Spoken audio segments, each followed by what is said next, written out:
करण देखता है कि आलू के पराठे नहीं बन रहे हैं। ये क्या, सिर्फ सादे पराठे? नहीं बेटा, मैं तो आलू के पराठों का मसाला तैयार कर रही हूँ, जिसमें मैंने हींग और खूब सारा घी डाला है। पर तेरी भाभी। कृष्णा देवी आरुषि की तरफ इशारा करती है। देवर जी, मैं तुम्हारे लिए बेक्ड आलू और पालक का पराठा बना रही हूँ। इसमें तेल की जगह ऑलिव ऑयल का हल्का सा स्प्रे है और आलू को उबालने के बाद ग्रिल किया गया है। Baked, grill? अरे भाभी, मेरा नाम करण है, कोई डाइटिंग वाला हीरो नहीं। मुझे माँ के तड़के वाले घी में तले पराठे चाहिए। जरूर देवर जी, पर एक बार मेरा वाला पराठा चख कर देखो, सिर्फ एक बाइट। करण अनिच्छा से एक बाइट लेता है। वो थोड़ा चौंक जाता है क्योंकि स्वाद उसे फीका नहीं लगता। अरे ये बुरा नहीं है, लेकिन माँ के हाथ के पराठों का तो मजा ही अलग है। देखा बहू, मजा तो मेरे तड़के में है। तू अपने इस हेल्थ विल्थ को अपनी नर्सिंग बुक तक सीमित रख। ठीक है माँ जी, पर मैं हार नहीं मानूंगी। अब दोपहर के खाने के बाद सभी अपने कमरे में जाते हैं और आर्यन और आरुषि अपने कमरे में एक दूसरे से बात कर रहे होते हैं। आरुषि, मुझे ऐसा लग रहा है कि तुम्हारी और माँ की लड़ाई से घर का माहौल बहुत खराब हो गया है। मुझे लगता है तुम्हें थोड़ा कॉम्प्रोमाइज कर लेना चाहिए। कॉम्प्रोमाइज? अपने परिवार की सेहत से? अच्छा आर्यन जी, आप मेरी बात सुनिए। आपको नहीं लगता कि हर चीज का एक वक्त होता है? अभी हम जवान हैं तो हमें बेशक कोई परेशानी नहीं हो रही है, पर जैसे जैसे हमारी उम्र बढ़ेगी हमारा मेटाबॉलिज्म वीक हो जाएगा। तब हमें अपनी सेहत का ध्यान रखना होगा ना। बस मैं इसीलिए माँ जी और पापा जी का ध्यान रखना चाहती हूँ ताकि वो स्वस्थ रहें। तुम्हारी बात में तो दम है, पर तभी अचानक किशोर जी के छाती में दर्द शुरू हो जाता है और कृष्णा देवी घबरा जाती है और सबको आवाज लगाती। अरे बेटा, आर्यन, करण कहाँ रह गए सब? देखो तुम्हारे पापा को क्या हो गया है। क्या हुआ माँ, सब ठीक तो है? देखना बेटा, तेरे पापा को क्या हो गया, मेरी तो कुछ समझ में नहीं आ रहा। अचानक इनके सीने में दर्द हुआ और बेहोश हो गए। आरुषि, तुम डॉक्टर को कॉल करके घर पर जल्दी बुलाओ, प्लीज जल्दी। हाँ ठीक है, मैं अभी कॉल करती हूँ। आरुषि ये सब देखकर जल्दी से डॉक्टर को कॉल करती है और उन्हें घर बुला लेती है। डॉक्टर घर पर आते हैं और किशोर जी की बीपी चेक करते हैं। देखिए, इनका बीपी और कोलेस्ट्रॉल तो काफी बढ़ गया है। मैं कुछ दवाइयाँ लिख देता हूँ, आप इन्हें ये दवाइयाँ देते रहिएगा, पर इनके खाने पीने का खास ख्याल रखिएगा। इनके खाने में जरा भी तेल मसाले का इस्तेमाल इनके जान के लिए खतरा बन सकता है। क्या? पर ऐसा कैसे हो सकता है अचानक से? आज सुबह से तो पापा बिल्कुल ठीक थे। जी, ये बीपी और कोलेस्ट्रॉल ऐसी चीजें हैं जो धीरे धीरे हमें नुकसान पहुंचाती हैं और हम इसे पहचान नहीं पाते।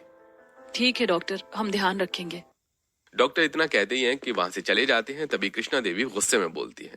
क्या बकवास है, ये सब झूठ है। मेरे घर में सब मेरी रसोई का खाना खाकर तंदुरुस्त रहते हैं। बहू, तूने जरूर इस डॉक्टर को पैसे देकर ये सब करवाया ताकि तू अपना फीका खाना हम सभी को खिला सके। माँ जी, मैं एक नर्स हूँ। मैं जानती हूँ कि बिना तड़के और मसालों के खाने में स्वाद नहीं आता, पर मैं ये भी जानती हूँ कि जरूरत से ज्यादा तड़का प्यार से दिया गया धीमा जहर बन जाता है।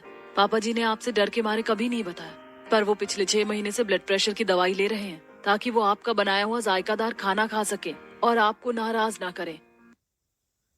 किशोर जी, क्या ये सच है? क्या क्या मेरे तड़के की वजह से आपकी सेहत बिगड़ रही है? अरे कृष्णा, तुम्हारा खाना दुनिया का सबसे स्वादिष्ट खाना है, पर मैं तुम्हें नाराज नहीं करना चाहता था। मैं तुम्हारी खुशबू को, तुम्हारे तड़के को और तुम्हारी पहचान को बचाना चाहता था, पर अब मेरी सेहत मेरी उम्र के साथ ढलती जा रही है। आपने मुझे ये सब पहले क्यों नहीं बताया? मेरा बनाया हुआ खाना मेरे परिवार के लिए जानलेवा बन जाएगा, ये तो मैंने कभी सोचा ही नहीं था। अगर आज ये सब नहीं होता तो मुझे कभी पता ही नहीं चलता। इतना बोलते ही कृष्णा देवी फूट फूट कर रोने लगती हैं। माँ जी, आपने बड़े ही प्यार से तड़के वाला खाना सबको खिलाया, ये हम सब जानते हैं, पर अब हमें प्यार का तरीका बदलना होगा। तड़का लगाना बुरा नहीं है, पर तड़के का तरीका बदलना होगा। माँ, मुझे भी लगता है कि आरुषि सही कह रही है। हमें उम्र के साथ अपने खान पान को भी बदलना चाहिए ताकि हम हेल्दी रह सकें। और डॉक्टर ने दवाइयाँ दी है ना, पापा भी जल्दी ठीक हो जाएंगे। अगले दिन सुबह रसोई में कृष्णा देवी चुपचाप उदास बैठी थी कुर्सी पर। आरुषि नाश्ता बना रही होती है। माँ जी, मैंने पापा जी के लिए वेजिटेबल सूप बनाया है, जिससे उनका कोलेस्ट्रॉल जल्द ही कंट्रोल हो जाएगा और वो जल्दी ही ठीक हो जाएंगे।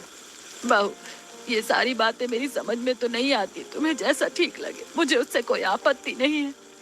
माँ जी, मैं जानती हूँ कि आपका मन उदास है। आपकी रसोई की सबसे बड़ी ताकत आपका तड़का है, लेकिन अब हमें उस तड़के को मॉडिफाई करना होगा।